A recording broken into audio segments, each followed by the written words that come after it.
everyone, and welcome to the May 2017 comic book pool party. I am Captain Logan, and my panel this evening consists of myself and Ian. Hi! Unfortunately, the Curious Lo can't join us this time. She is very pregnant and is going to be delivering very soon, and so she is taking at least the next 2 shows off, and we wish her all the best, of course, with her delivery and her new baby. Really excited about that, and Ian, I hope she's able to come back and chat with us real soon after that. Yeah, me too. She is, like, super pregnant, though. Like, super pregnant.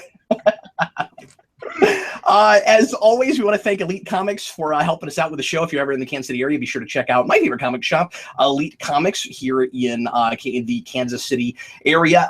Ian, why don't we just go ahead and jump straight into it? It's a party. We're so excited to be here.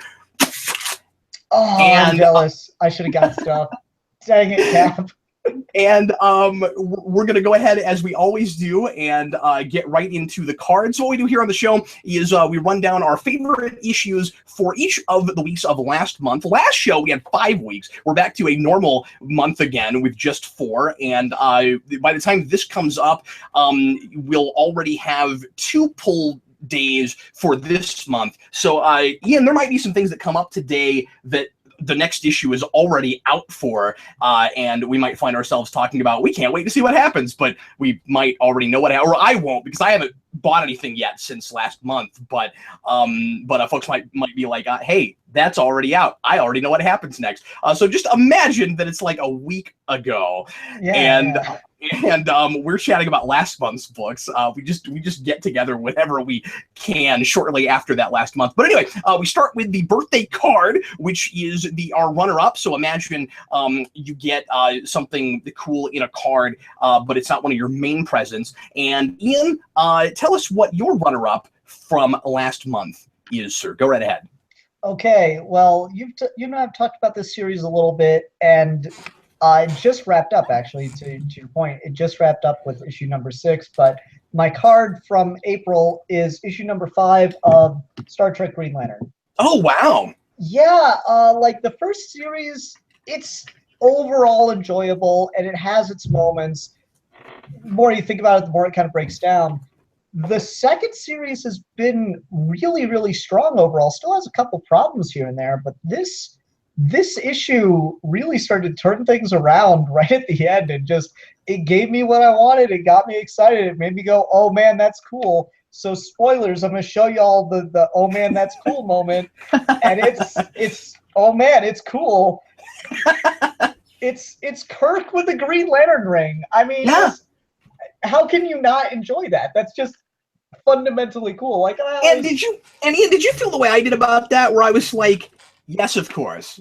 Oh, like, yes, certainly. I was taken aback by that and excited by it, and then I went, should have known that's what you would do in the follow-up if you didn't do it the first time around. Oh, certainly. It's interesting. I listened to an interview with the writer of this book over on the Blog of Oa's podcast. They did an interview on with him on the Green Lantern Star Trek thing. And that's Mike Johnson. That's the guy who does the regular Star Trek book and has been working for them for several years now doing that. Gotcha. And I can find him generally hit or miss, but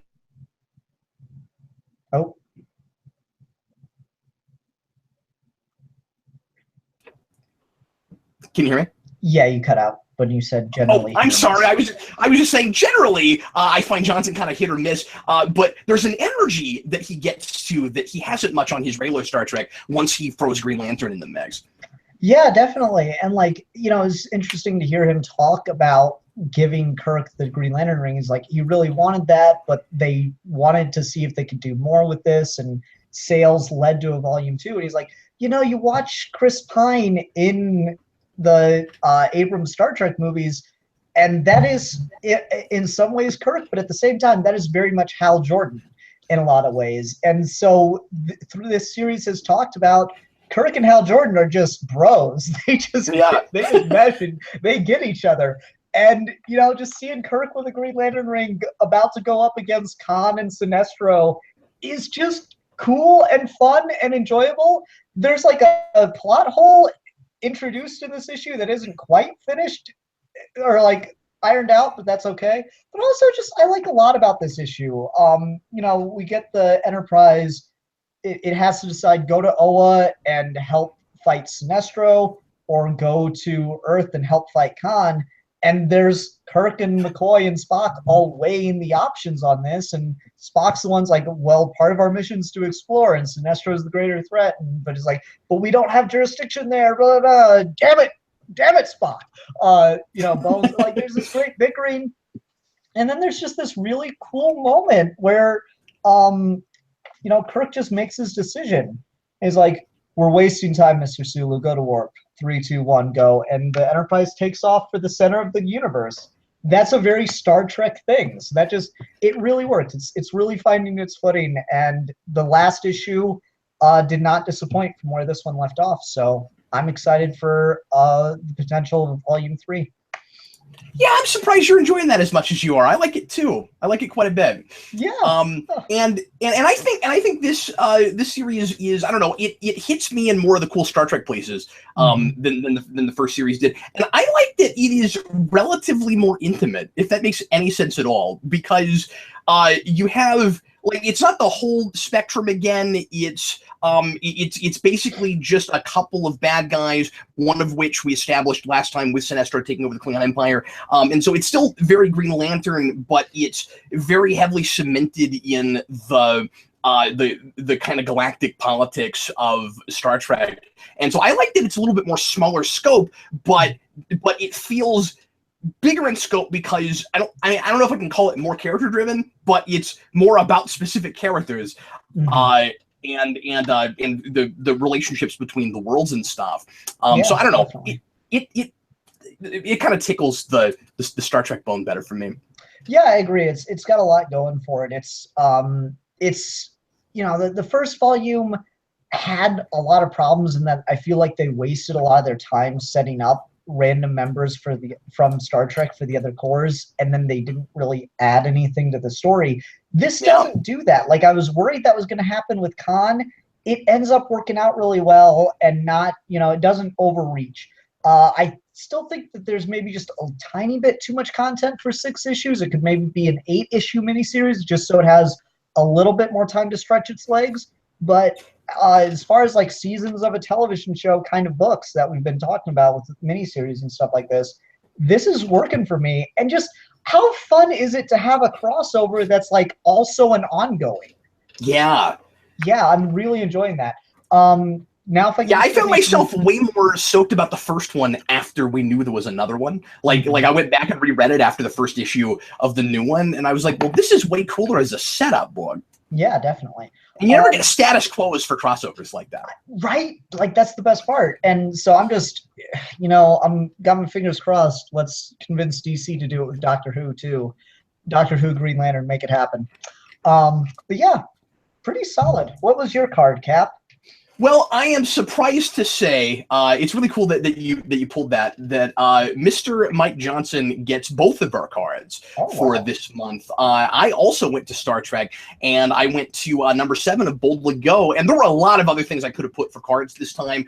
I hate that. I'll just throw out a couple things right now already, which will reveal some of what is not on in my presents for this month. But like Super Sons could have been there again. Venom could have been there again. Kingpin was really solid. Infamous Iron Man, once again, was really, really good. But I felt the need to give it, and a couple of those I think are technically better things than this. But the reason I feel the need to give it to this is because I about dropped this book, and suddenly I'm invested and interested in it again. And so that's exciting. This is Johnson getting like the aftermath of the Borg stuff, getting past that. We had we had an issue last time that was all about Jayla that didn't do a lot for me. It was kind of just her backstory a little bit, and it was kind of a one-off filler thing. And now we're getting back into an ongoing story. And I've talked about this before, but one of the things I like about this book is that finally it feels like more of an overarching story for Star Trek instead of just a lot of two 3-part adventures that kind of vaguely connect and will call back to each other.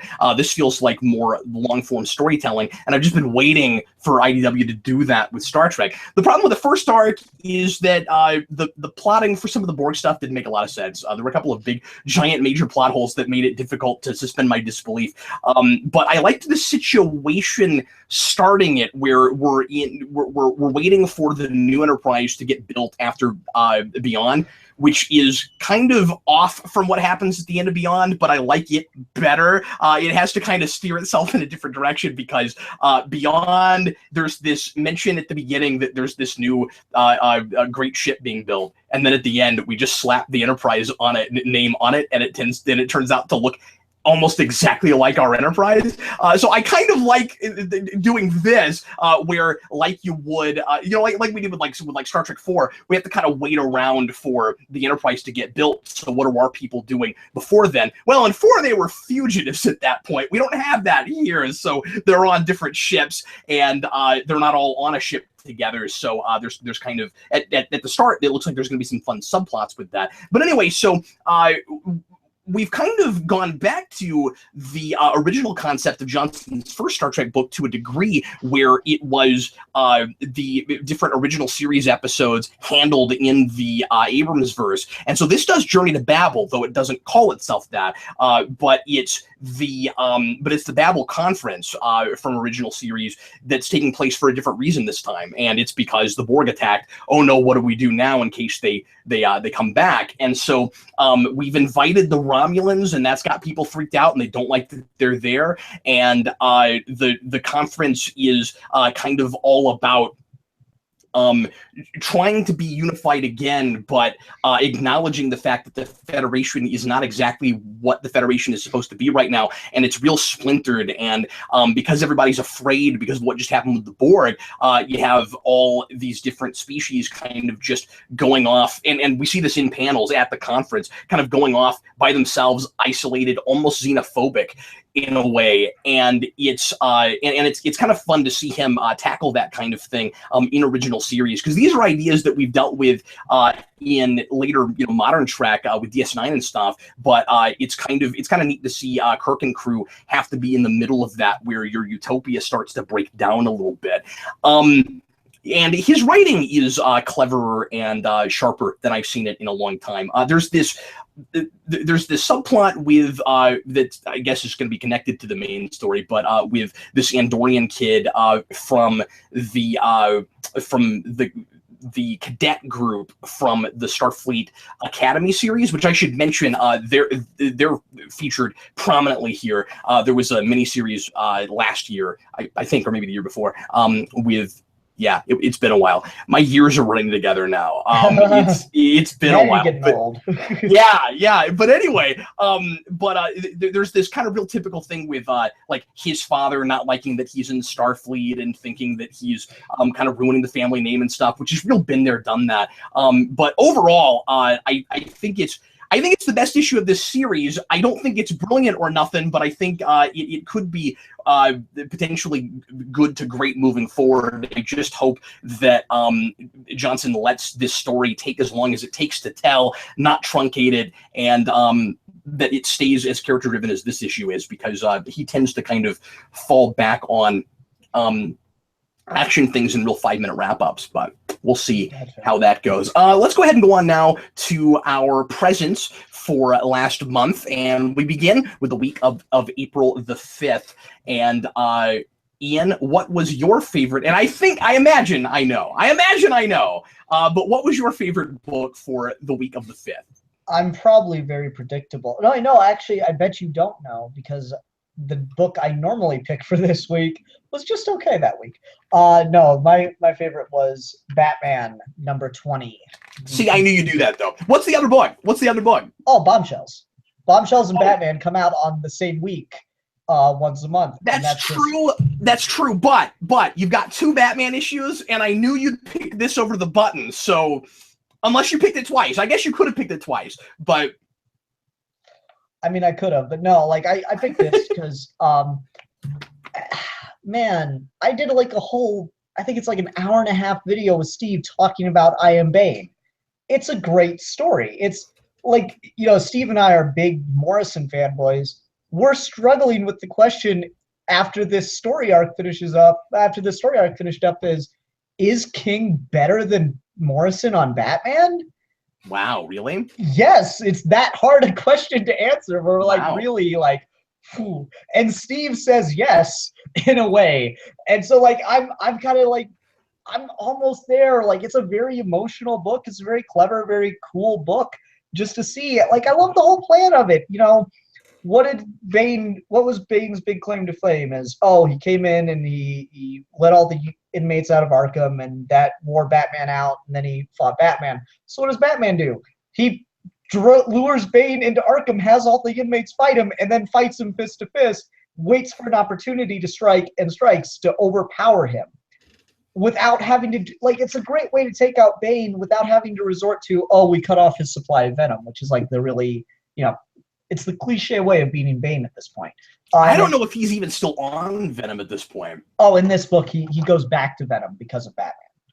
Okay. Oh, that's right. I forgot about that. Yeah. What happened at the end of I Am Suicide made Bane go back to Venom. And so Bane's just I haven't read this together yet. He's a steamroller, man. It's amazing. And there's just so many cool Batman moments in this. Tom King talked about this sequence of panels where Bane beats the crap out of Batman. He's like, "This is the end, Batman."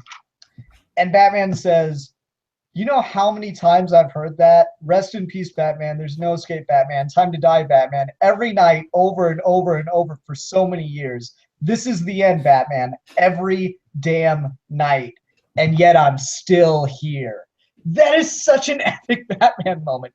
That's up there for me with the with Batman rising out of the grave at the end of Batman R.I.P. So much of that is just, it's perfect, and everything about this just works. And then there's this running narrative,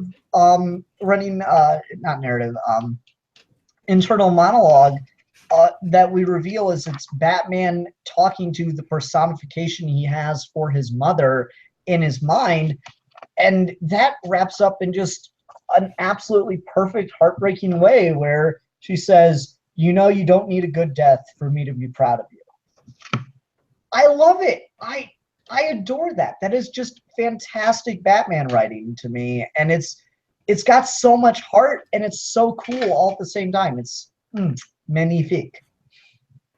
I picked it for that week also, and that ending is the main reason for me with this particular issue, because I really dig King's philosophy on Batman and what he's about, and I feel like that is a direct response to maybe Snyder's Batman, but just the way we've characterized him a lot over the last couple of decades, where we keep asking the question of whether or not he creates more problems than he solves, whether he is as insane as his villains, and he must be a crazy person, right? Because he actually thinks that this is a war he can win, and King says, no, he doesn't.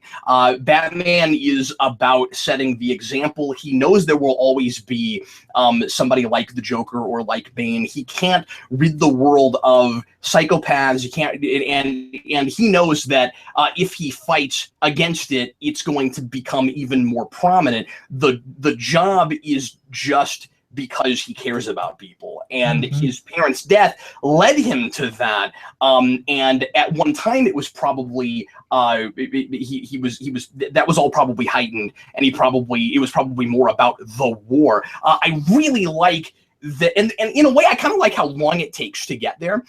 Even though my biggest issue with King's Batman so far has just been I wish it wasn't double shipped. Oh God, no, I do not. I love that it's double shipped. No, I know that. I know that. But I don't care for it. I think some of the really good story points got lost for me because of how little story is happening in each issue. I think it reads great in trade. I think month to month I get kind of bored with it, and I've had that all the way through consistently with it. I think I am. I Am Gotham is brilliant. I had to read it together before I thought that. I wasn't caring for how little was going on in an issue, and like you've got to read it all together, or at least that's how I felt about it. But it's as you say, it's really epic. I just think it will feel more epic to me reading it all together. Yeah, I don't know. For me, I think the reason it works in the double shipping, I might be tempted to agree with you if this was like, a 7 or 8 part series, but these have been, 4 to 5 parter arcs, and so you can finish it in a month, like the way it's double shipping. You can finish it in roughly a month and a half, and that's just so it's just fresher in my mind. Whereas with a lot of things, I have to really reach and try to remember what was going on each issue, and that just, I don't know, that kind of that works for me. That it's so this isn't going away in my head. I'm perfectly remembering everything that's happening in every issue, and I'm loving it for that. See, it kind of went away from me a little bit, because what you need to keep in mind is less plot stuff and more what the book is about and how people feel about things, and that's easier for me to do when I'm looking at it all together. Gotcha. So when I'm looking every 2 weeks at another issue of this, I'm thinking, oh wow, that's how far we've gotten. Like nothing is happening. And plenty is happening when you sit down and put it together. They're really fast reads, which They're is very part dense. of the problem with it on a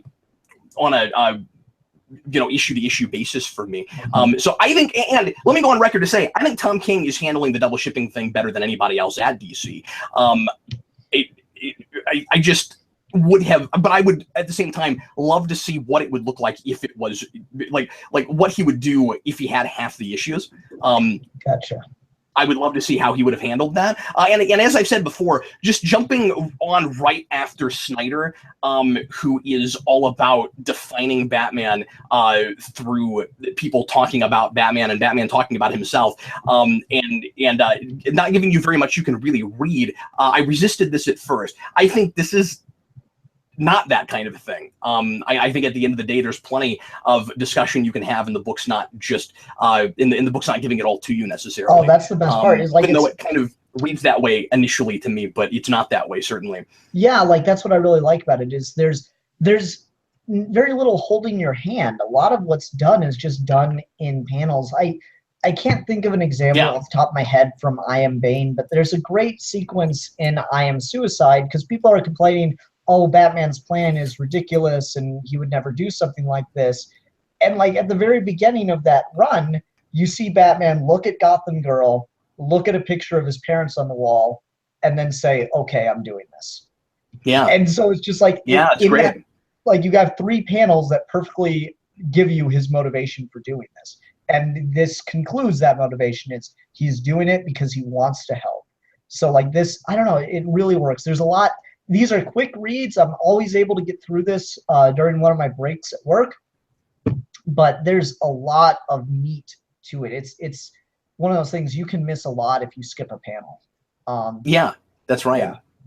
And so I'm in love with this book. It's so good. I've said this as a joke, but I get less jokey about it each time. Someone just chain Tom King to a desk and don't let him quit writing Batman. Even if it just like devolved into Tom King saying, unchain me from this desk, damn it, I'm sure it would be brilliant.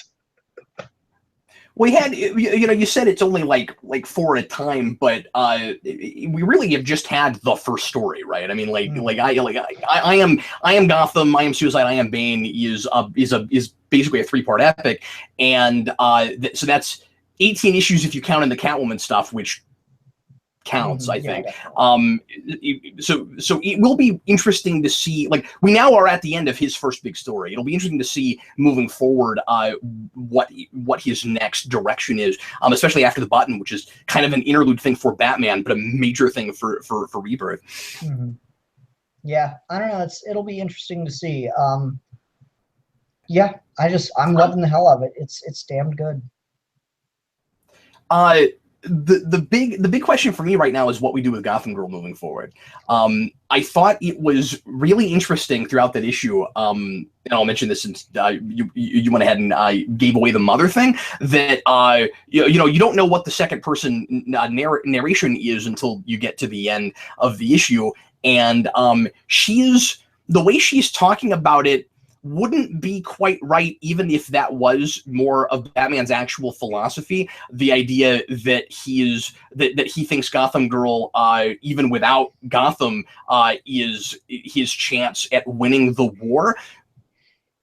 They seemed immortal at the beginning, but we know that they're not. We know that when they use up their powers too much, it is killing them incrementally. And so I really wonder if that ends up getting played out. I wonder if she puts the suit back on and goes back out and fights and stuff, and if a funeral for a superhero who dies just doing the job because she's only able to do that for so many years before it kills her. Well, like, that's the interesting thing about the way I Am Gotham ends, is it has this like future jump narration that seems to be from Claire's perspective, where she talks about I forgot about that. Duke and all this other stuff. And I'm really curious to see where that's going, because that has not been brought up since. Someone reminded me of that in the comments on my live show at one point, and I was like, oh yeah, I completely spaced on that. So we'll see what happens with her. Yeah, she would either have to stop being a superhero, or she's married for like 3 or 4 years before she dies. Like, yeah, I'm not sure. I'm really actually, that's not quite true though, because the idea was Gotham decided to start using way too much power all at once. So it's like, you could stop like, the Earth from being destroyed, and then that's all you could do, or you can, use it incrementally. So I don't know. Maybe she'd be around longer than I'm suggesting. Yeah, and in comic book years, that's decades. So they talked about it a bit in I Am Gotham, where it's like, oh, we can only live for like 10 years, and depending on how popular she gets. I love Gotham and Gotham Girl. I was really sad. Like, it broke my heart seeing Gotham go crazy and be killed. I really was, when I was reading through those first couple issues as they were coming out, I was like, God, can these just be part of the Bat family? These two are adorable. And so I'd be really interested to see if Claire could stick around, and maybe we could remove this time limit on her powers. Just long term, I think she could be a great addition to the DC universe. But she's King's character. I want to see what King wants to do with her. So let's go ahead and move on now to our present for the week of the 12th. And since we both talked extensively about our one pick for last time, we go back to Ian and we find out what his favorite book was for that week. Go ahead, sir. Mine was Wonder Woman. This book's picking up for me. Wonder Woman number 20. I've still got issues with it, particularly with the way it splits its story up. But, we introduced Cersei in this issue. She kind of has like this weird haircut that I really don't like. I will say that. I do not like Cersei's haircut. I hate your haircut. Yeah. She has a bad haircut. But we open up this getting like a lot of background on Veronica Cale and like what motivates her as a villain, since she is the overarching villain for this book so far. And she's the only like villain that's been in the past and present series. And man, she has got just the most human motivation you can imagine, of just wanting to save her damn daughter. And she blames Wonder Woman for what's happened to her because the gods did it to get at Wonder Woman through her. And so it's just this, like, everything about the way that Cale is set up and how she meets Cersei and just everything that goes on in this is really, really fascinating. It's a very well fleshed out villain. Rucka is very well aware of what he's doing, and that's really neat to see. It has a great twist at the end, and you just get this, mother going to the ends of the earth for her daughter kind of thing. And that's really cool. And then there's just gorgeous art. Like, I love this splash page of when Wonder Woman gets a lasso around Cersei, and it's like part of this whole plan. And it's just like really, really cool looking. always loved Wonder Woman's lasso being like very, very bright, glowing in that way. It always looks really cool that way. Makes no sense, but it's so cool. How does rope glow? I don't know. It's magic. Every now and again, she has to replace the batteries. They're very, very small. Yeah, it's like peppered throughout the lasso. And like I don't know, I really like this where we have this exchange at the end where Cersei tells her that her daughter's soul is on Themyscira, and she's like, it's not about money. Their father is Ares. To free your daughter, you're going to have to unleash the god of war. And it's just this single panel of Veronica Cale saying, if that's what it takes. And I totally buy that motivation. She is a billionaire on par with Lex Luthor and Bruce Wayne with that kind of resources, and she's damn determined to get her daughter back because she's been dealing with her just being this faceless child for like roughly 7-8 years, and it's just breaking her heart, and she wants her damn daughter back. And that's like just a very, very human, very interesting, sympathetic villain motivation to me. Yeah, I'm glad that started picking up again. Yeah, it's still weird. Like, I'm always tempted to just not read it for a month and then read the current and read the past at once. I've been saying, why didn't they just release it as 2 different books? And I'm just in my head, it now is 2 different books. It's just what I've called it. It's just 2 different books that come out on separate weeks. Wonder Woman only comes out once a month. Wonder Woman: The Origin comes out every month as well, alternating weeks. What I liked about that initially was that Ruck is getting as much done in one issue as you usually would if it was a monthly. So it is like getting 2 Wonder Woman books. So even though it's called the same thing, it's almost kind of a technicality, but it's weird with your numbering. Once you go back and look at it, you almost want to, if you're buying in singles, you almost want to put it in 2 different places. It's bizarre. It's one of those things where it seems like it's written for trade, but it's really not, because what's happening in the past is informing what's going on in the present. But it's bizarre because they don't collect it that way in trade. So it's almost like if you're not reading it in current, you're not reading it right. Well, I'm glad they at least have something to do with each other, because they hadn't started to correlate that much by the time I dropped it. Mm-hmm. Yeah, everything that's going on with Veronica Cale, she is the major connection.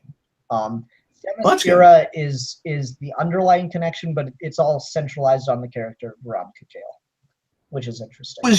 It has been really interesting to see the different strategies that different writer-artist teams have taken in how to handle that double shipping model, and how to try to make sure that people still get their money's worth, and that they're not just sitting their hands for half an issue. And some books are better at that than others. Superman in Action still don't get nearly enough done. I read the first issue of that, and I was like, no thanks. Which is weird because Jurgens is writing Batman Beyond, and I'm overall I'm enjoying that book quite a bit. So see, I read the first issue of that and was like, no thanks. I didn't like that at all. Which first issue? Because it was weird. He was writing the New 52 Batman Beyond, the second volume of that New 52 run, and now he's also writing the Rebirth run.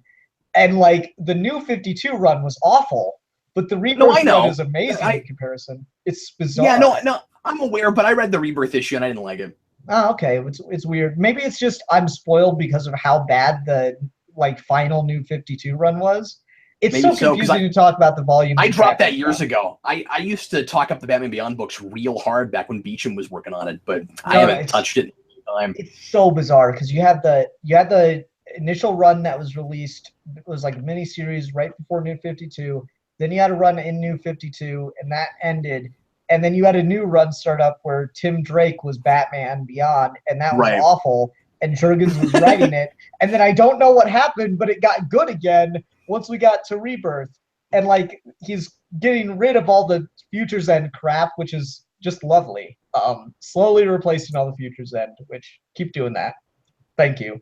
But On the other hand, that seems to be Jurgen's job right now, or he has made that his job, to try to find in-universe ways to wipe out stuff that didn't work quite right in 52, and that you have to get rid of in order to do the stuff he really wants to do. And at least over on the Superman side, it's just taken too long to do that. His first 15, 16 issues or whatever it's been, were basically just, and there was some fun stuff in that. We weren't telling a lot of story. It was mostly just establishing a status quo, which I kind of think we could have used I don't know. I feel like we could have come up with another way to do that, getting into Rebirth, but then the problem becomes John Kent. Because he came from another universe, but you don't want that to be the thing anymore. You want the two Supermans to mix so we can have the best of both worlds. And yeah, I don't know if you know about any of that stuff, but it's hilarious because we've now blended the two Superman universes as if there's not a DC universe outside of it. And I don't know what anyone knows about each other or what. Oh, like man, in the that's last gonna two make issues, Trinity weird. yeah, and the next arc of Trinity, which I've dropped, but the next arc of Trinity is just dealing with the Superman Reborn Aftermath thing, and that was hardly a story. It was pretty much just a bunch of pictures to get to, and now the Superman status quo is more like what it usually is, except he has a kid now, and we've recanonicized Death of Superman and all of that, so that's going to get really confusing. Or I mean, I'm sure they have a plan for it, but it's going to be interesting because we now have two Cyborg Supermans running around, because Cyborg Superman is the 52 version is Supergirl's father, but then real Cyborg Superman happened, and also it for sure definitively, if it wasn't already there, recanonicized his destruction of Coast City. So I don't know if Green Lantern's going to bring up any of that stuff. I mean, that's really central to Hal's character. I can't believe they got rid of that at any point. That's bizarre. Anyway, you want to what was your book, Kat? And I wasn't sure if they totally did, but anyway. Yeah. Okay, so moving right along. Wonder Woman at this point, Mike, I should probably rein you in a little bit. So the next thing I want to talk about is Silver Surfer number 10. I put the last issue of this, I think, on as my card last time, but this is one of the best issues of this series, and it made me tear up a little bit at the end. So I felt the need to put it on because of that. It immediately gets my attention, of course, because it's a Galactus issue, and it's Silver Surfer finally meeting and dealing with the new version of Galactus created by the Ultimates. Because if you're not aware, Galactus is no longer the Devourer of Worlds. Now he is the Lifebringer, and he's yellow instead of purple, and he's working with the Ultimates, and that's why he's able to be a member of that team. And what happens in this is apparently, and like, I don't know how this just suddenly came up. It seems like a thing that would be building for a while, but whatever. I think it's hilarious to do this big giant cosmic everything's going to end story in 22 pages, where apparently there is like a lock and a key of the universe, and they have to stay far apart for the universe to remain the universe, and the closer they get together, the more likely it is that everybody in the universe is going to die. It's basically reverse Big Bang, and the Big Bang is what made these two things go really far apart and create the universe. Well, they're getting too close together, so now Silver Surfer and Dawn have to push them back apart again. And it's absurd and wonderful, and I love it. And it has this incredibly romantic ending for them, and it's maybe kind of sappy. It is sappy in the best possible way. And we basically learn that the personification of the universe, who we've met before, Eternity, wants Dawn and Silver Surfer to be together, and literally takes its hands and puts them together because they're so far apart now. When they put the lock and the key back where they go, that just this once, it's gonna help Silver Surfer to get what he wants because of all the times that he has saved the universe, and he joins his hands together so that they can be together again. And yeah, it's ridiculous and it's wonderful and I love it. What part of the feels did that Super hit touching. you in? What part of the feels? I don't know, maybe like the forehead. I think that was kind of a forehead moment. The forehead feels? Okay. Yes, absolutely. Man, you talk about that book, and that sounds like just the right kind of tone for me. I might have to add that. Like, you should really check it out. I'm not a Galactus or cosmic Marvel fan at all, but that's the kind of thing I love. Yeah, of course, it's, as I've mentioned before, it's compared all the time to Doctor Who, but I think it takes the right kinds of things from that, and it feels really out of time. It's super 60s Marvel. Nice. Yeah, I'm gonna have to look into that because it sounds really, really cool, and knowing Allred's attached to it really does sound exciting. And with the exception of like 2 or 3 issue story arcs, it is the most jump-onable book I'm reading. Like it's been going 3 years now between a couple of volumes, and most of its stories are full stories in 22 pages. And adding it. There's not enough of that. I have to add it just on principle now. Yeah. There's just exactly, and I hate how little anthology there is, and it is. I mean, I don't want to call it an anthology. There's you certainly can kind of track what's going on, but it's not. But it's not a through line in the sense that like there's some ominous evil that is looming in the background or anything. Just that it does tend to. It's like old school Star Trek, really, where we'll do sequels to old adventures, but it's very easy to turn on the TV and just watch an episode. And that's very much what it is. We move on now to the 19th, and we'll find out right now what Ian's birthday present was for the week of the 19th. Okay, let me ask you a question, because I should have thought of this before we started recording, but you can edit this out if you need to. A bit on the graphic side for a cover. Are you okay with me showing it? It's okay. It's gonna be in the middle of comic shops and stuff. Yeah. Okay. All right. So my book for this week was Black Hammer, number 8, and that's kind of what you see. It's a little gruesome. It's pretty bloody. That's a cool cover, though. It is, and like I've talked about this book before. My favorite character in it is Golden Gale. This girl who's kind of like Lemire's take on the whole Captain Marvel thing flipped. So it's a person who ages becoming a child when they turn into a superhero, who is now stuck as a child and has the brain of a grown woman, like in her like a middle-aged-ish woman. And that's just really, really tragic. And like she's been stuck in this town for 10 years as a child. So they make her, just to fit in, she has to go to school with children, and she's expected to act like a child. And so this issue opens with a flashback. But when we get to the modern day, she's broken into a bar and drank all night. And the guy comes into the bar in the morning and sees her. He's like, what? And, he's like a normal person, sees a child drunk in a bar and freaks out. But she's, of course, just an alcoholic. She hates her life as it is right now. And just everything. We get a lot of background, more and more background on her.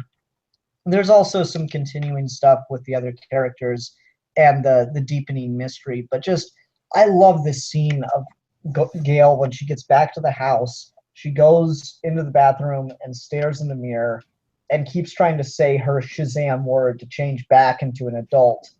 And it doesn't work here. She is trapped, and she hates it. So she just keeps screaming the magic word until the mirror cracks in front of her. And you try to figure out why does she hate this so much, and you get some more flashback stuff with her where she, fell in love with someone and had a family, and now that's all been taken away from her, and she has nothing left. And it's just heartbreaking, man. It's just the saddest thing in the world to see this woman trapped in this child's body, sitting there in a broken mirror and crying as she remembers her past and her love. And oh, it's just heartbreaking, everything about it. And then the mystery of why they're stuck there and what's going on deepens a little bit further, and it's getting stranger and creepier, and we'll see how that all goes. But man, oh man, this book is just every time right there, just arrow to the heart, man. It just gets you, and it's a very striking cover with a very graphic kind of imagery. Everyone's talking about that 13 Reasons Why show right now. You don't need that. This is more heart pulling because wow, this book's hard to read sometimes in the best possible way. Yeah, it sounds amazing. I'm gonna have to finally sit down and take a look at that.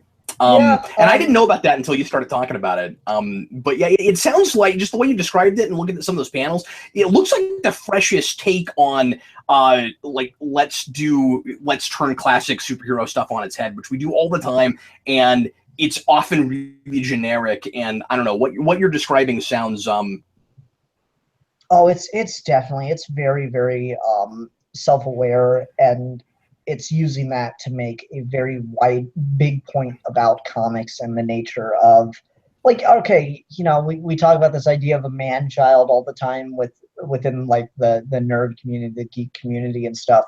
And here we have someone who is literally an adult trapped in a child's body, and that's awful for her. And that's just inherently fascinating in the context of a comic book. There's so much going on with this book on so many different levels, but just the characters feel so rich and just absolutely fascinating, and it's hard to read. I will say, if you do pick it up, I enjoyed the annual, but that's more just like a fun thing. They were all like, where Jeff Lemire brought in a bunch of his writer friends to do stuff on it. So it's definitely not necessary. That one is skippable, but it's still, it's Black Hammer, so read it if you want. Black Hammer, the book that got an annual before it was 12 issues in. It hasn't been late. It hasn't missed anything, but it got an annual. So that happened. But yeah, good stuff. I really, really enjoyed this book.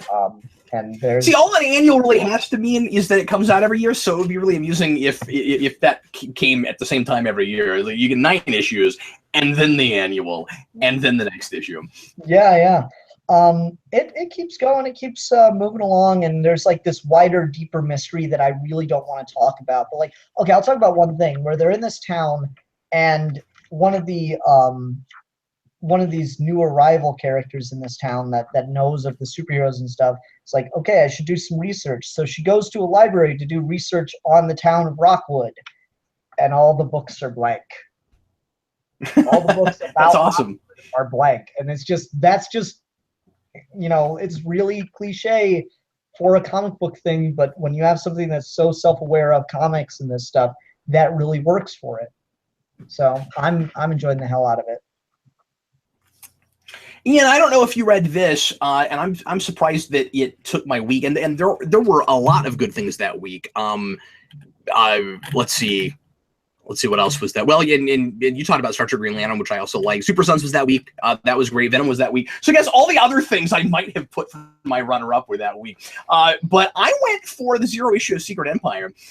This is Nick Spencer, and is the new big event happening at Marvel. And I have not been reading his Captain America. I took a look at the first issue after all the controversy and liked it a lot. I loved all the deep pulls that he went to for classic Captain America history and continuity. The man really knows his stuff, really likes that character, and it's all about turning it on its head and creating this nightmare scenario. And I almost think it would be better served as a what if than actually taking Captain America and making him Hydra by changing around the universe to make that happen with a sentient cosmic cube. The main problem with that whole thing for me is just And part of the reason that I didn't keep reading it and I had a hard time getting invested in that idea once I knew what it was, and I may go back and look at it after this because I really liked this first issue. But the issue with that for me is it makes me question every other character in the Marvel universe. When you change something that massive, I don't know what I can trust with history and with what characters are doing. And I don't mean to be a continuity hound. It's not about, oh, you messed up continuity. It's a similar thing, but on a grander scale than doing something like changing everybody's knowledge of Daredevil's secret identity, or even Spider-Man's Back with One More Day, where you've other people and the history kind of happened the way it did, but it couldn't have happened exactly the same way, and so you just don't know where you stand with people. I have a tough time buying that your Captain America history would be more or less the same until he finally decides to reveal that he's been working for Hydra the whole time. And maybe that's explained away a little bit in that book. It's explained in this issue, actually.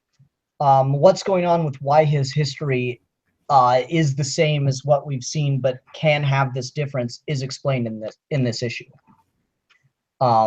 which is the weird part. I've been reading Nick Spencer's run since Sam Wilson Captain America #1, and I've been very recently very up and down on this book. And yeah, I like a lot about what Secret Empire's got going on, but it's more what's going on outside of the book, listening to Nick Spencer or reading Nick Spencer talk outside of the thing that really has me questioning how well he's going to be able to pull off this hat trick, if at all. Because I've yet to read anything in comics that so solely depends on how it ends and what the solution is compared to the journey of the story. Because I'm at this point where, like, I agree with you, Cap, on the general statement that you can get away with anything as long as you can get away with it.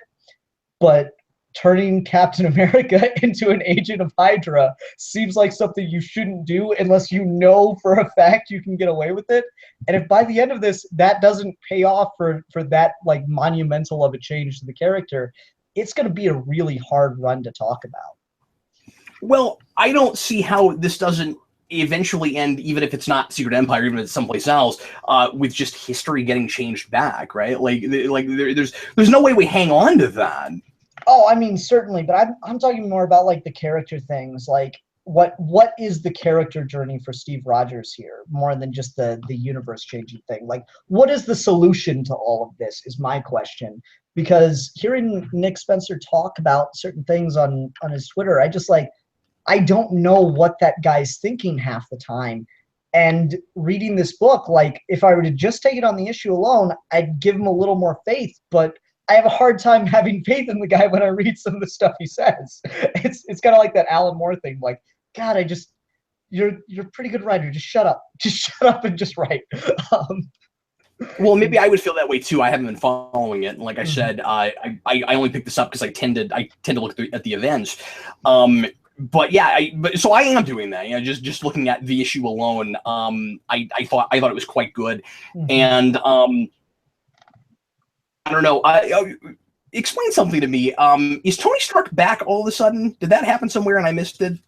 Okay, like, I'm not sure if it's in this issue that it's supposed to actually be Tony Stark. I don't know what's going on with Tony Stark in the comics. I can tell you in Secret Empire #1, Tony Stark is a holographic AI. So I don't know. That's right.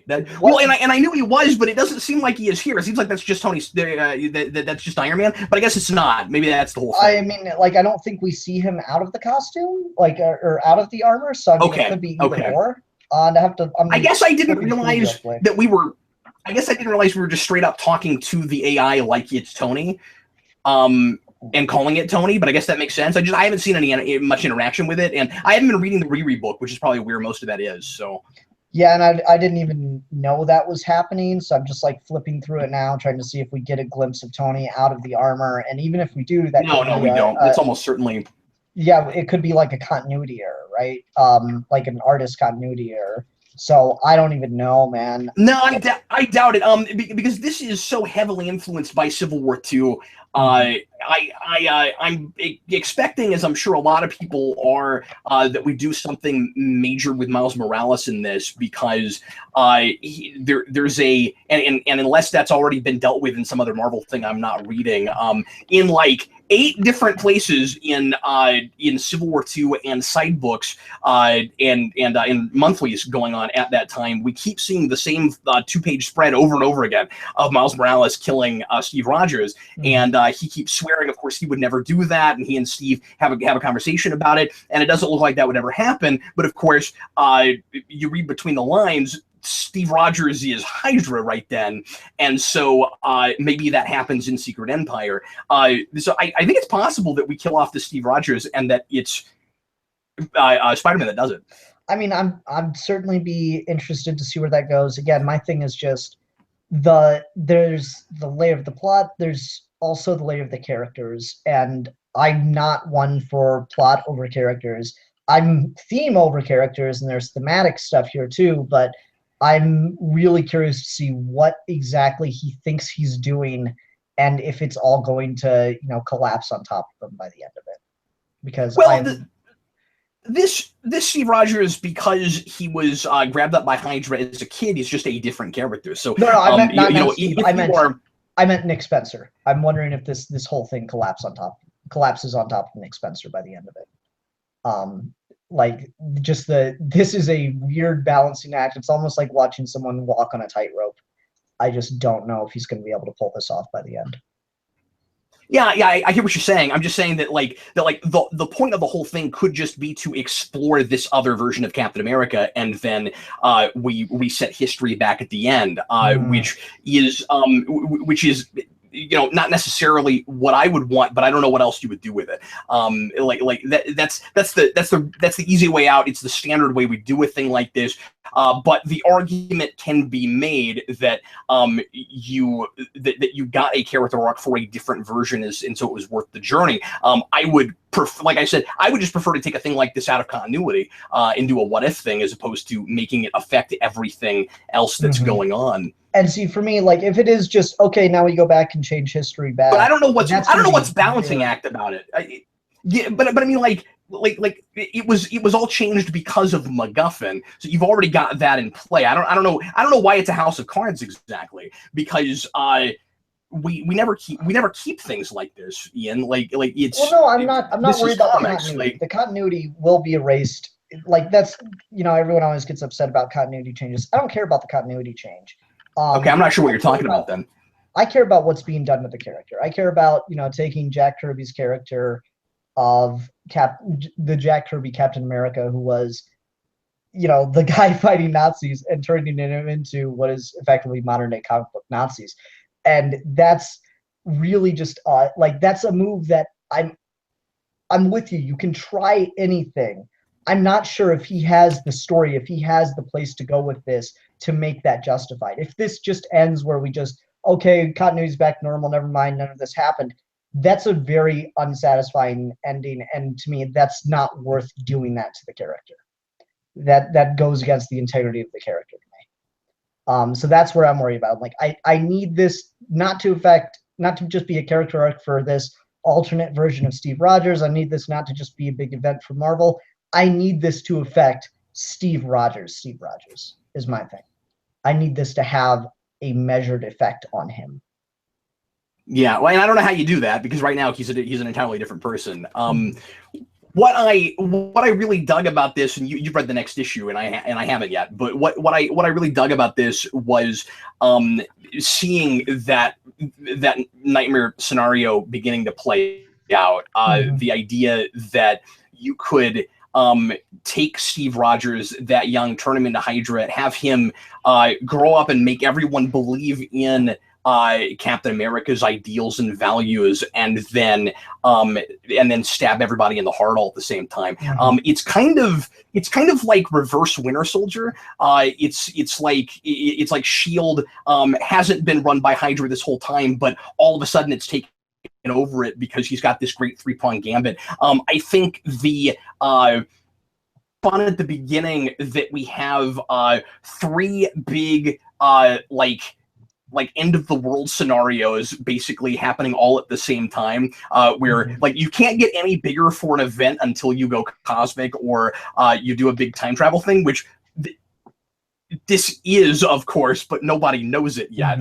But just as far as the scenario for what to do to get all the superheroes together, and usually Captain America's leadership would maybe save the day, but it's that leadership that has caused all this in the first place. And so when you get to the end and you see the beginnings of his plans taking shape, it seems like. And again, I'm reading this in a vacuum, so I haven't seen any of the prelude to it, but it looks at first glance like a pretty well thought out master manipulation plot. And I don't get enough of those, so that was kind of exciting. And I just like the scope of it. I think the art is beautiful.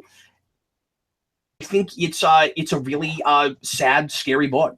And I'm enjoying in the moment seeing all that play out. Even if it was a really strange choice in the first place. I mean, we'll see where the whole thing goes, but just right away, I want to be won over by it. I mean, again, I think it's very effectively written. It's just the question of, can it all come together? And I can only answer a question like that if I have faith in the writer. And right now, I don't have a ton of faith in Nick Spencer as a writer. So I'm really curious to see if this will just not work for him, or if, like it is just very underwhelming and ultimately not worth it. I agree with you. I really like the scope of the plan, and there's been a lot of like espionage kind of things where Steve Rogers is whispering in different ears and doing all this different stuff throughout his book. So that's been really interesting. And it's been really interesting to see how Steve Rogers has been like slowly undermining Sam Wilson as Captain America in his book, because before this, Sam Wilson gave up being Captain America. And he's going to be, from what I could tell at the end of Secret Empire #1, based on just like a preview image, Sam Wilson's going to be like one of the leaders of the resistance against Cap. So really interesting to see where this is going. We have way too many teams in Marvel right now. It's getting absurd. You throw everybody into the blender in this, and I'm glad I've been reading as much Marvel as I have, because a lot of these people would just be blank faces to me. I really like how he takes care of the Guardians and the Ultimates and all the spacefaring characters toward the end there. I thought that was quite a moment. But yeah, I don't know. I'm interested in it. Yeah, I like the notion of, did we trust the wrong person, or can you trust someone with this much power? Absolute power, or power corrupts. Absolute power corrupts absolutely, and that's a lot of what's going on thematically here. That's really fascinating. So there's and Shield makes the mistake of accidentally becoming Hydra, or at least doing or at least inadvertently doing the thing they would do in giving the most powerful person all the power. If only we kept to our ideals, Captain America couldn't have done this to us. Yeah, and that's the really interesting thing, is like, oh well, we need someone who is unshakable. It's like, there's no such thing. Captain America's a person.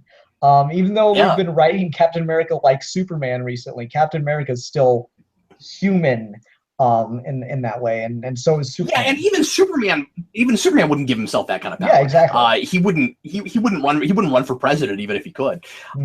That's why Superman 4 is real dodgy, when he just takes the nukes and flies them out to the sun, and you're like, that is that weird thing where Superman's kind of like taking over the world without saying, I'm taking over the world, right? That's right. Yeah, you gotta let us come to that on our own, or we didn't learn nothing.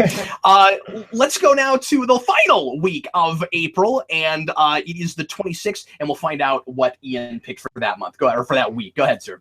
So I kind of forgot that I picked this at first, and we kind of already talked a little bit about it, but my book is Batman Beyond #7. I've been enjoying this run, mainly because it's just getting things back to where they need to be for Batman Beyond. We finally got Bruce Wayne back. Like, it was a bit of a contrivance to get him there, but whatever, I don't care.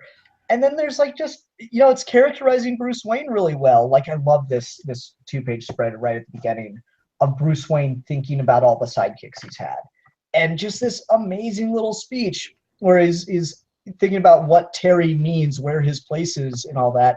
And that's a big part of their dynamic. And as we go on, we've been setting up Matt to be Terry's new Robin, and to be like a Robin Beyond. And Bruce, in the like after moments of thinking about all the Robins, is now seeing Matt. He's like, Terry's kid brother Matt, young, full of fire, reminds me of, no, don't go there. That's totally Batman in that moment, where it's like he can't help but be a tactician. He can't help but think of ways to, as hard as it is to say, use people, but ultimately, like we were talking about with Tom King, he really wants to help people. And so that's just really fascinating. It's like he's thinking of all these sidekicks that he's lost over the years, either to death or whatever other way they went. And he sees Matt, he's like, you know, he'd be a good wait, no, I can't do this. I can't do this to myself. I can't do this to Terry. I can't do this to Matt. And so that was really fascinating. We got Curare back. She was one of the characters that hadn't reappeared in any of the Batman Beyond comics, so it was interesting to see her back. Her and Barbara Gordon fighting the League of Assassins. Terry McGinnis dealing with a just very not Batman-like thing, which is to see the bat signal and not want to go. That's, you know, Bruce Wayne very famously, anytime the bat signal was up, he would drop literally everything and go do it. Terry McGinnis sees the bat signal in the last issue. He's like, no, this is more important right now, because he's dealing with his relationship with Dana. And that's really fascinating, and to see that immediately backfire on him. The one time he ignores it is the time that he is needed the most, because Barbara Gordon is fighting the League of Assassins on the top of GCPD. That's really cool. And it's just interesting to see how this is developing. To talk about the art a little bit more, people hate it. I love the new suit. I am in love with the new suit. It's like Tron meets Batman Beyond, and it's the greatest thing ever. I love the red. Yeah, looking at that, I don't dislike it. I think the eyes are weird. I think it coming out of the eyes is kind of strange. I don't know. Like, people see, the thing is, if you look at the cover for Batman Rebirth #1, and if you look, or Batman Beyond Rebirth #1, sorry, and if you look at a bunch of the other stuff that they've tried to do with the Batman Beyond costume in recent years in the comics, is the costume is designed very intentionally minimalistically, because it's animation, it's Bruce Timm, he's very minimalist anyway. It was designed to be very minimalist. You know, I don't want to pay $3-4 for a minimalist comic. That gets old really quick. But at the same time, putting too much detail on the original costume design, trying to show how too much of it works, really doesn't look good. It looks over cumbersome. And so you need to add something, and just adding these lines, changing the way the wings work, stuff like that, it just looks a lot better on the page than it would on screen. And so I'm really enjoying that about it. Though I don't know how long this costume will last, because there's like a subplot of it having some kind of danger because it's a prototype and it was never meant to be worn again. So I'm curious to see where it goes, but I'm really enjoying it. Like, Terry's going way too far in how he's taking out League of Assassins, and it's kind of creepy. Like, oh my god, just looking at panels of this costume, it's so cool. That's a neat panel, Cap. So I don't know. I'm really curious to see where this goes and how it continues, but I'm interested in it. And then we get Ra's al Ghul teased at the end, so he's one of the few Batman villains that I'm comfortable with being in Batman Beyond. So we'll see how it pans out. Well, that was a complaint early on with Jurgens, that it looked like he was just going to redo every villain, and I don't know how much of that he's done, but he's done some stuff with Joker. Joker's back. I hope like it's a little more clever than it might be, but honestly, I'm okay with it. Do what you want to do. It's whatever. At this point, I feel I can comfortably say there's absolutely no way Batman Beyond Return of the Joker could be in continuity. No, there's not. But that was already true quite a while back, I think. Yeah, it's been a real hodgepodge, because they can't decide whether or not this is in the main DC universe or if it's in the DCAU. The big thing they can't decide is if that show is canon. They like to really pick and choose stuff, and they seem to steer toward it's in DC canon before anything. I don't know why that's important, but yeah, I gotta say I'm confused and probably hate this cover, but I'm not sure if I hate this cover or not because I'm confused by this cover. It might be a coloring issue. You know Batman Beyond fairly well. Who do you think that is hugging Terry on the cover? I don't have a good picture, so I can't really see it that Oh, well. okay. All right. Well, you know, you remember Max from Batman Yeah. Beyond? His his That's friend where I thought you were probably going with that. with Yeah. the pink hair. Like this is a very romantic kind of subtext cover. Right. That's Yeah, it not looks like he's going to get with at Max, all. right? That's not the relationship at all. But at the same time, Max has pink hair. She has pink hair in the book. When we see her in the book, she has, you know, pink hair. And then the girl on the cover has black hair. So I'm not sure, like, did the colorist just really screw up Dana? What is going on here? Is it Dana and Max amalgamized? What is I don't know. Did they do the fusion dance? Did they like she is wearing an earring, so maybe.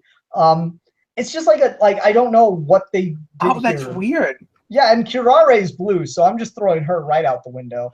It's obviously not Barbara Gordon. I don't know who is about to smooch Terry McGinnis on this cover, but if it's Max, I hate it. If it's Dana, it's a really bad coloring issue because at best Dana is Asian. She's either Asian or white in the show. There's no way you can go with any other race for her. This is very clearly a black woman, so I don't know what they're doing here. That's hilarious. Who is that? Who is this mystery person? The mystery of Batman Beyond, number 7. Who's Terry's new squeeze? Even though it's obviously still Dana, that's really funny. Yeah, that was very bizarre, and like the context doesn't fit it because it's got all the League of Assassins characters behind him, so like. It implies that it's on the roof of GCPD, so like it could be Kirare. Maybe Kirare just puts on blue skin makeup. I don't know. I'm confused. I need a nap. That is the most baffling cover I've seen in a while. That is hysterical. I just like it's weird. I talked about a Doctor Who book that did this a while back too, where it put the Doctor and one of his companions in a very flirtatious look, and that's just not their relationship in that book. And like I really don't like when covers do that, when they imply a relationship between two characters where that does not exist. And obviously, if it was Dana, the point of that being in the background is he's ignoring his obligations.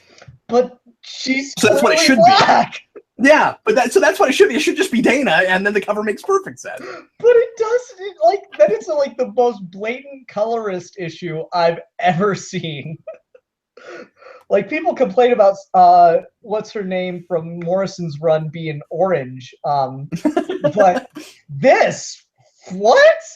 Yeah, and that's not even somebody just colored the skin wrong. That's a different character. Right. It's bizarre. The book I picked for that week is also a Bat book. I was surprised to have 2 Batman books on for my presence this time, and that you did the same thing as well. Hands down, and this might be my favorite book of the whole month, Batman of the Shadow. Oh boy. Ooh, I didn't know that was a thing. Boy, this book, you've got to check this out. It's amazing. And it's a difficult thing to talk about without giving away the big reveal at the end of this, which is an incredible reveal and it's not just oh cool, this character showed up. It's bookended, it's building to that the whole time. It's a big revelation for the mystery that we're trying to solve through this, and the answer to what's going on with all of that ends up being the coolest and best way I could think of to have a Batman world where the Shadow is not a fictional character. I have a real tough time with that idea. I have a real hard time Shadow as a fictional character didn't influence Batman in some way. So as soon as you put those and Zorro's that way too. As soon as you put those characters together in the same world, my mind immediately starts going to, okay, how can you have Batman if the Shadow didn't influence him? And the answer to that is awesome. This is not one of those crossovers that goes the interdimensional route. Lamont Cranston and the Shadow is just a character in this world, and we have kind of made the Shadow sort of a Batman character in this, or Batman a Shadow character, depending on how you want to look at it. And the parallels to the characters are really cool.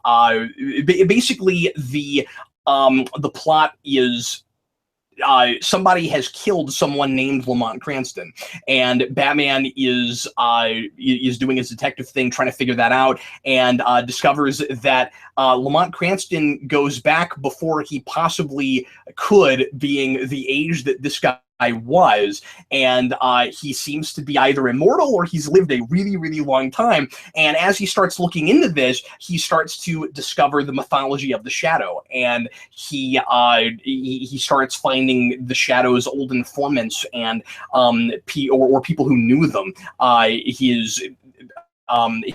That would go around and keep track of everything, and his big network of eyes, so that the Shadow knows.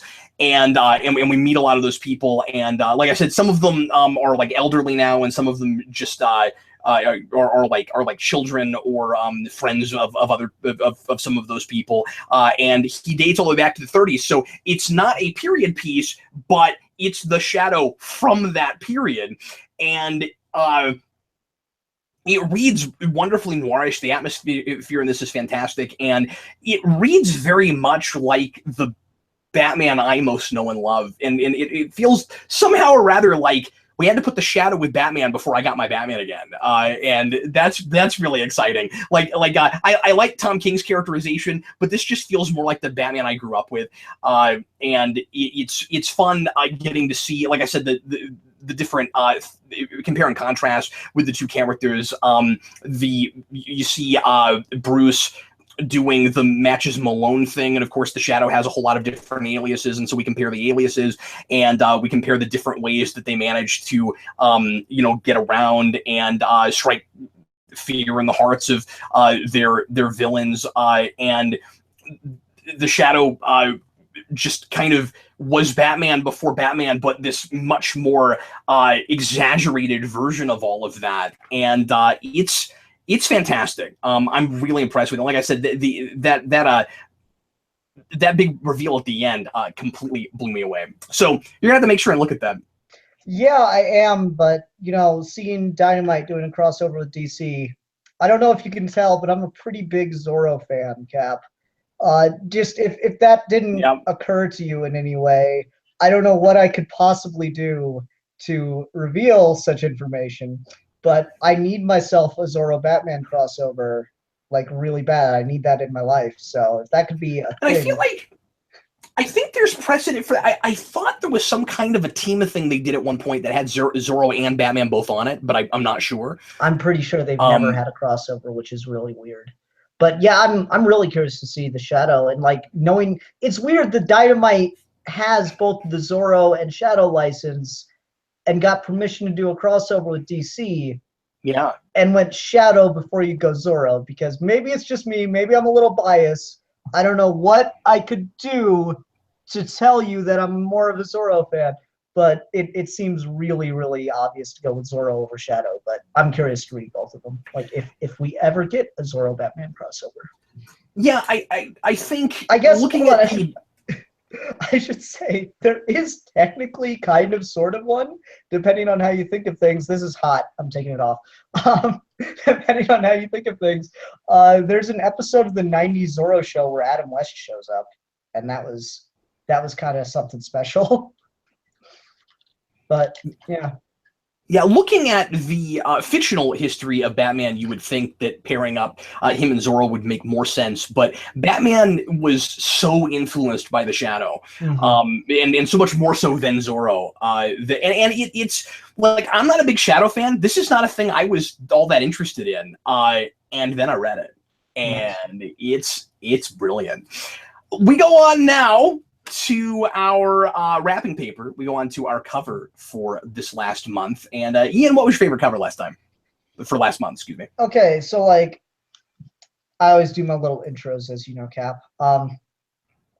Not like a huge, like, there are people who are on both sides of this that like hate it or love it or whatever. I wasn't a huge fan of bringing Watchmen into the DC universe or anything, but I didn't hate the idea either. It's comics. You do crap like this all the time anyway. I don't know why Watchmen should be a holy grail, but I didn't have like much interest in like actively reading the stories that attach to that. I was like, just as long as I get a good DC universe again, I'm happy. But then they released what the cover would be for this book, and I mean, just Cap, it changes when you move it. It's a lenticular cover. Oh man, I didn't get that Why one. would you not get the lenticular? It's the lenticular cover. Because it wasn't in my. I didn't know they made that. It wasn't in my box, and I wasn't there on day one, so I didn't know that existed. All the button issues have lenticular covers. Oh, that sucks. Yeah, I didn't know about that. Yeah. No, I didn't actively not get that. I didn't know there was one. Oh, dude, it's so cool. Just look at that. Batman. Yeah, it's awesome. The Flash. Batman. That's really frustrating. Flash. Like, dude, I seriously, on comic reviews for like a good minute and a half, I just did this. I'm just so in love with this. And like, there's all this lenticular stuff coming out. Like Marvel for Secret Empire, or whatever that is. It put out like a lenticular board that's like the Captain America shield turned into the Hydra symbol. But like, I don't know, man. I just love this. I love the sound it makes. I love the feel. Yeah, it feels good. It looks cool. It's just like, this is what made me buy the book. I mean, I was gonna get it anyway because it's King, and it's pretty good. It's got like, I think King has a thing for having Batman just get beat to tar. yeah, he does. I don't know, man. It's a cool cover. I can't say much else about it. Like, I wasn't really interested in this, but then they released the cover. I'm like, yeah, I gotta. I thought the blow-by-blow hockey thing was cool. Mm-hmm. Yeah, I agree. I don't know, man. It's like, I don't really have much to say about the button. And that playing as, and I haven't read the Flash issue yet, but that playing as a direct sequel to Flashpoint, I immediately was more interested in it. Mm-hmm. Yeah, and that's interesting. Like the whole crossover, it's like, it's okay. It's like, you know, people want anything with Watchmen to be awful. Like anything that touches Watchmen again to be awful. Like, remember all the people making fun of Before Watchmen when it was announced, and then when it came out, everyone was like, yeah, it's just kind of okay. Like, you couldn't say anything bad about it, and like, this is, you know, not a lot. Oh, you could. There are bits of it that are awful, but you're right. People weren't as up in arms. I think people just got tired of complaining about it. We're just like, okay, it's out, and now we don't really care that much anymore. It's touching Watchmen again, and you know, it's not the best. It's not like Watchmen level good, but it's certainly far from awful, and it's just okay. Well, there's no reason to compare them. Right now, that's just a MacGuffin. I mean, like the button itself is just a way to get more cosmic interdimensional things happening. I mean, like, we haven't really touched Watchmen yet. I mean, more so with the whole Dr. Manhattan thing, if that's actually who that turns out to be, that keeps popping up in other books. Like, I think there are a couple other things that are actually touching Watchmen more than that is, but. What's interesting about this, being that it's tying into Watchmen in some way, shape, or form, King is very, very aware of paneling. He's a writer that really likes to use comic books as comic books. They're not meant to be movies or other things, and so he really utilizes paneling. This has a lot of the 9-panel grids. It does. That's true. And I was pretty impressed with that in this issue. So yeah, I don't know, man, but seriously, the selling point for this, lenticular cover. It's a lenticular cover.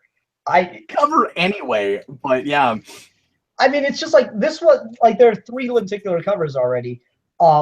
This one I like the most because it's the most dramatic change just between Flash and Batman, but it just works so perfectly and it's seamless. And it's the most noticeable change. Like the one for Reverse Flash, it's like he's kind of skeletal. The one for the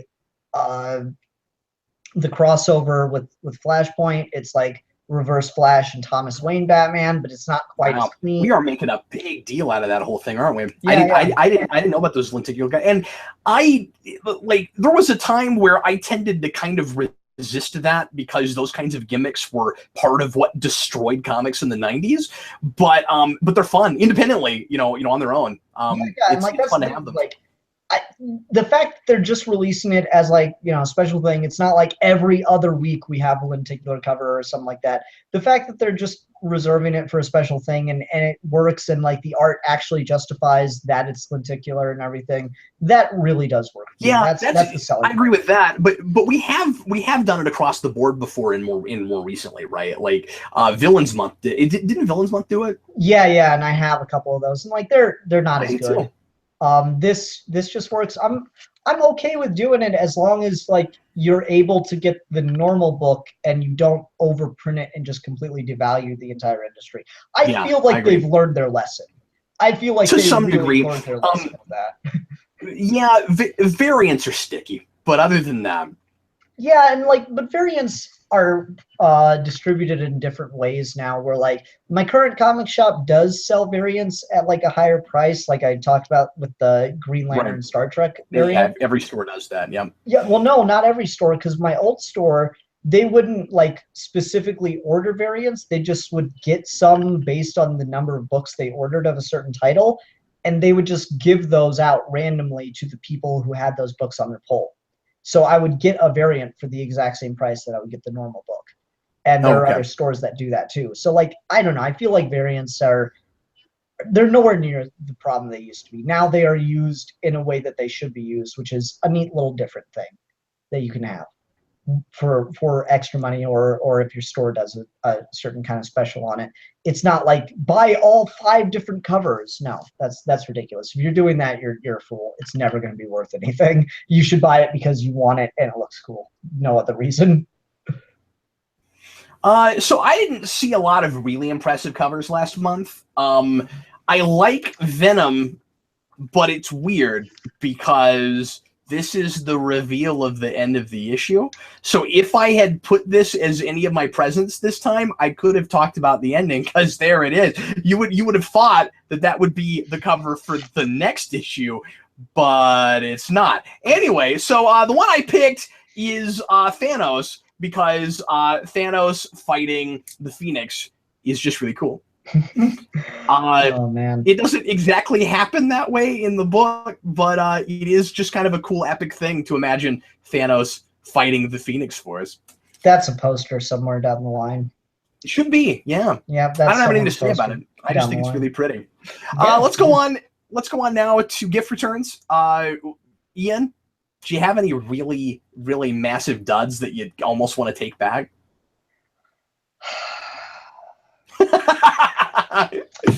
Poe Dameron. Again. So disappointed in this book. I wanted to love it, and it did things every so often to make me get there. But I'm 13 issues in. Cap, ask me what happened in this book. Say, Ian, what happened in this book? Hey, what happened in that book? I can't tell you. I honestly cannot tell you. You know, I did not look through this book. I dropped it because of this issue. I did not look through this book for the show, but sitting here throughout the entire show, I'm trying to remember the sequence of events of this book. And that is how little investment I have in anything. Yeah. I just have no idea what's going on. It has been consistently the most underwhelming, boring book. And it's Poe friggin' Dameron. How do you do that? That's like an achievement. And this is what makes me worried about Charles Soule writing Darth Vader. Gillen's run was amazing. Yeah. This is the only Star Wars thing I've read from him. What's going to happen with that? It can only be worse. Not be right for that. Well, we'll see. I mean, he might just not be right for that character. I'm sure there's explanations. It's not like it doesn't. It's not like it doesn't feel like Star Wars. It's not like the problem with it is that guy can't write Star Wars necessarily. It's that he just didn't have a take on Poe Dameron. And with all due respect, I don't understand the love for that character. And personally, I think that would be a real hard book to write. I don't know. It's like it's a cool starfighter pilot. It shouldn't be that hard to write. And like there's stuff in here like he knows. It seems like he has a voice for him at times.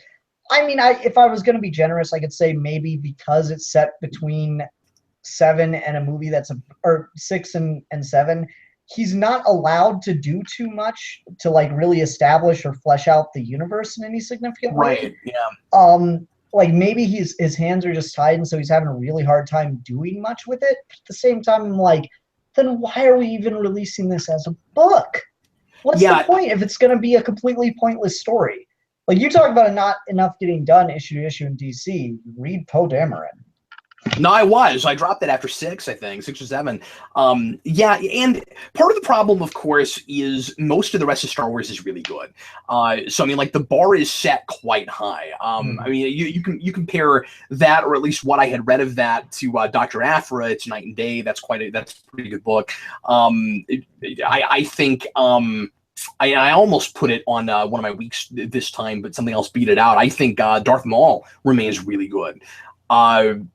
And there's some books coming out that I'm really excited about with Star Wars. So it's just the bar's really high. You gotta come up with something a little bit more exciting and meaty than what you have there. But that should be like, that doesn't and I say meaty, it doesn't have to be a real deep book. It just needs to be fun space adventure stuff. It's a Star Pilot. Yep. And they just can't do it. I don't know what's going on. He just can't make it happen. Like the prison. Okay, so the first arc of the book was like really boring, and I was really worried about it. The second arc was amazing with them on a prison planet and escaping. Yeah, I read the beginning of that, and it seemed like a cool idea, but I was already kind of bored by then, so I didn't keep on it. Yeah, no, the prison planet arc was really good, and like, okay, this book's finally picking up steam. And then it had like another good one and done story.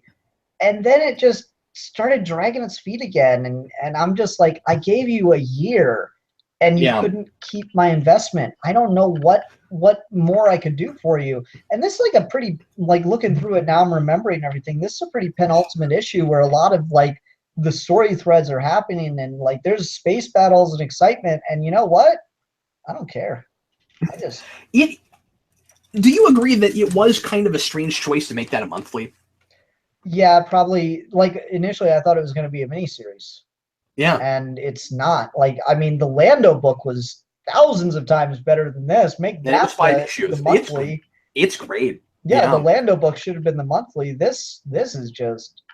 Yeah, and the nice thing is, a couple of those weren't great, but they were only miniseries, so you didn't have the year plus investment. Like Leia was okay, Chewbacca was dull, and I quit on it after 2 issues. See, I didn't read Chewbacca. I thought Leia was awful. Oh yeah. I mean, I wasn't in love with it or anything. I thought it was just okay.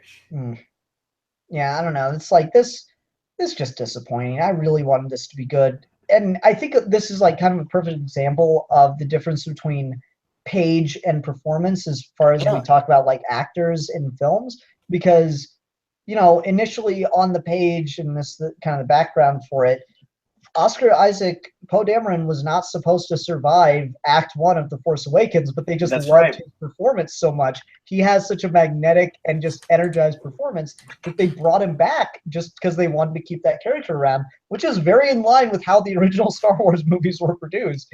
And so that was really cool and exciting and fun.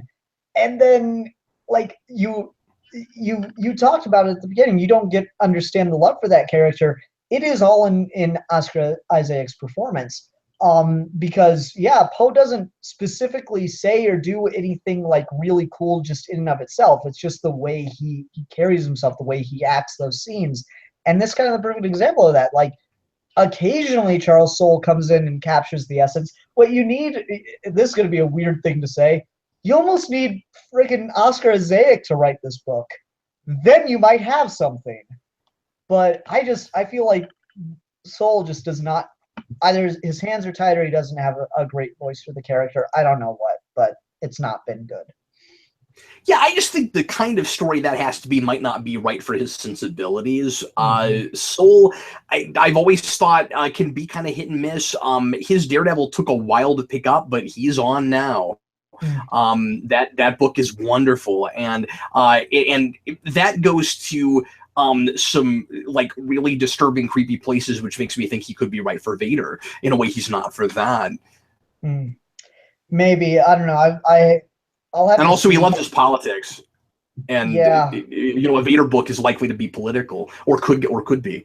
Yeah, and I love the Gillen book, and so I'll have a really hard time reading Soule because he's got to fight his way out of a cage for me right now. You know, when you get kind of soured on a writer when like the first thing you read from them isn't very good, you get kind of like you're kind of in a ditch now. You got to fight your way back out of that. So that's yeah. And again, I don't have now. that because he won me over with his Daredevil, but yeah, but I this is the first thing, at least of note, that I've read with Soule. I cannot tell you of anything else that he wrote that I've read. So, and it's been a while. I know I've read some other stuff, but it's been a while. So, yeah, off the top of my head. I don't know. Like, this is a bad introduction, if nothing else. My gift return for last month, and some of this is, I will admit, purely a taste thing. And I hate this. It hurts my feelings because I love this writer so much. But Scarlet Spider-Man was not doing it for me. Yeah. Yeah, I did not. I didn't care for this, and a lot of it is because David is playing too nice with what Slott was doing with this character. It's just too much of what that was, and like trying to be consistent what with what he did with Ben Reilly as the big bad for Clone Conspiracy and all of that. I understand that right out the gate he can't be a high flying superhero. That he was kind of a crazy person. But it reads a little mean spirited to me, which I guess he could get out of. But it's like Deadpool without Deadpool powers. Like the comedy is, and it's more comedic than I would have expected it to be, and like he wasn't a funny character and like he wasn't cracking jokes and stuff in Clone Conspiracy. I guess like now trying to be a Spider-Man character again, it maybe sort of makes sense that he's trying to be what he was before. But it's weird in the way that it's like trying to be consistent with that, but also trying to justify the idea of this as a book. I think part of the problem is just this is a book doesn't make any sense. That you would take the the Ben Reilly, typical tragic. He was an experiment and tortured a lot, and then came out of that and tried to bring back everybody that Peter Parker had ever hurt or like was killed because of him or because of his inaction. The idea of taking that guy and giving him a book without anything else happening in the interim is a crazy person notion. And it being Peter David, I really expected him to find some way to make that work, and he's trying, but it's not working. And like I said, it is weirdly Deadpool sensibilities and kind of like old school Deadpool sensibilities, like the Joe Kelly stuff. It's that kind of like black humor, and there's he goes and saves somebody in an alleyway, and then she asks how he could ever repay her, that typical line, and then he says, I need $100, and she only has a 50, and then he holds her to it and says, it says, you better be good for that $50. And I just don't know if I want to read that book. That's see, that's like really funny in and of itself, but it doesn't sound like it would work in other stuff. Oh. I don't know, and I might give it another issue or two, but just right off, it is the book that rubbed me most the wrong way, which is why I put it there. And just strictly the idea of gift return. If someone gave this to me, this is not for me. That's kind of why I put it there. But I don't know. He can maybe pull it out. It's just and also Scarlet Spider is like hallucinating the old version of Ben Reilly, who's kind of his conscience and constantly talking to him, and so it's sort of Moon Knight at that point. And I just think that's somewhat of a strange choice, and it's kind of weirdly the reverse of the last Scarlet Spider book with Kane, and Kane is in this, of course.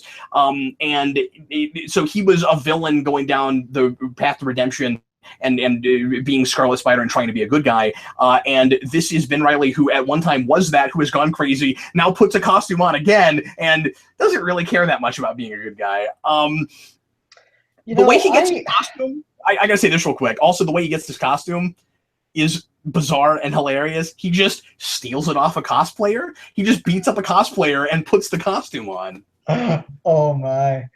I pride myself, even though I'm not like a super fan that knows all the history of all the characters, I pride myself on knowing a little bit about everybody. I know a little bit about everybody.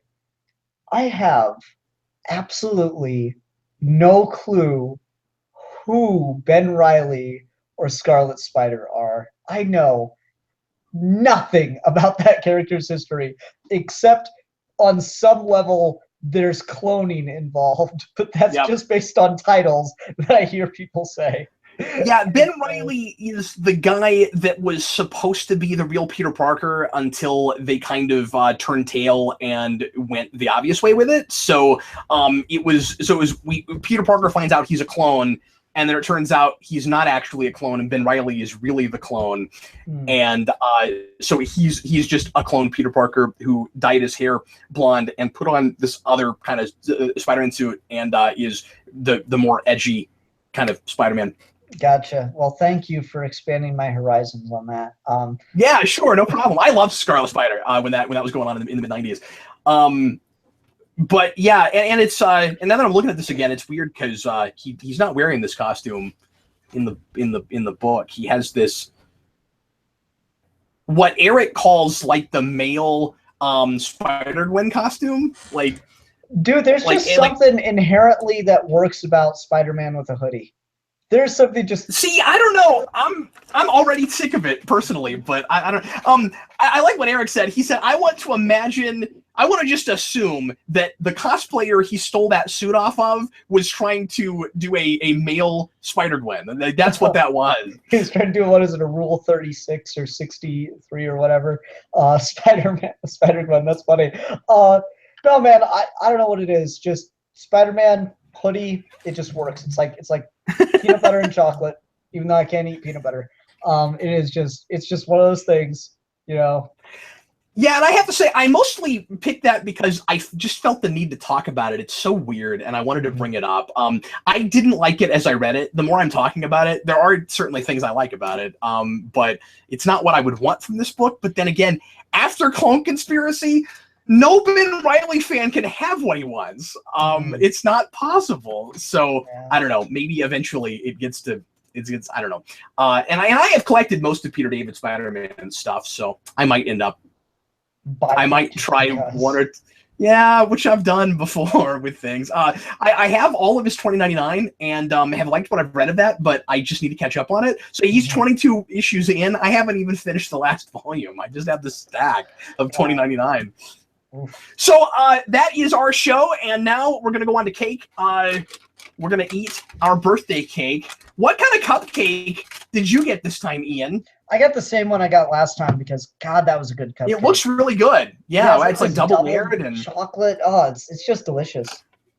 My fiance is going at me because I didn't buy her a cupcake, so I'm gonna split it in half. She's gonna have the bottom half. You basically have two right there. Like, yeah, so I'm gonna split it. She's gonna get the bottom half of the cupcake.